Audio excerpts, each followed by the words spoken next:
ఇంతకీ మా ఇల్లు మీకు ఎలా తెలిసింది? మీ ఇల్లా?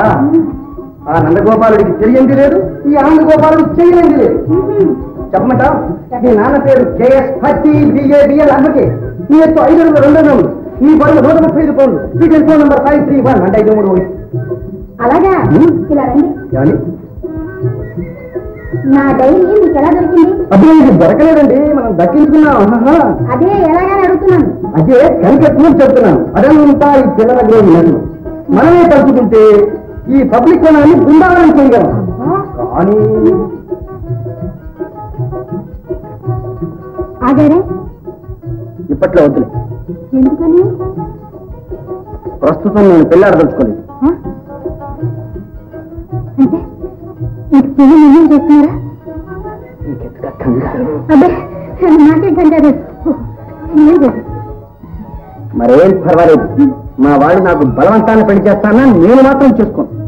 ఓహో, బ్రహ్మచారి గారిని ఉట్టి కట్టుకుని ఊరేగుతారా? నాకేం కర్మ.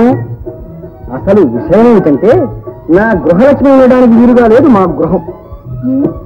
పాతిల్లా? అది కాదు రాధ, అసలు ఇల్లంటే అర్థమేంటి?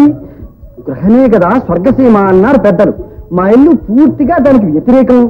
సవతి తల్లి పోరు నుంచి తప్పించి అత్తగారి ఆలలో పెట్టున్నా నిన్ను. నిన్నేగా నేను పెళ్లి చేసుకునేది. అంత మీ ఇష్టమేనా? ఇక నుంచి నా ఇష్టమే. ఇదిగో ఏమండా,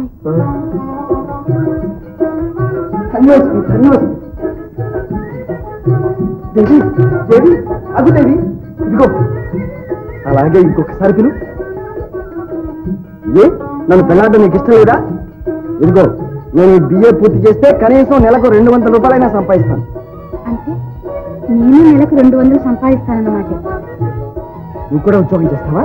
ఎందుకండి, మీరు సంపాదించే 200 నా చేతికి ఇస్తారుగా, అదే నా సంపాదన. ఇదిగో ఇప్పుడే చెప్పేస్తున్నాను, నెలకి 5 రూపాయల కంటే ఎక్కువ ఇవ్వను ఈ సిగరెట్లకి. నీకు నెలకు 5 రూపాయలే, రంగులు బ్రష్లు కొనడానికి. అవి కాగితాలకే పూస్తావో నీ ముఖారం దానికే పురుగుకుంటావో నీ ఇష్టం. నేను పొదుపుగా సంసారం చేయగలనులేండి. ఎలా చేస్తావో చూస్తాంగా.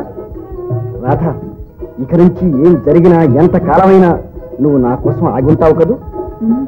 మనం పండిరుద్ధం అయ్యే వరకైనా సరే. జీవితాంతం ఆగడానికైనా సిద్ధమే.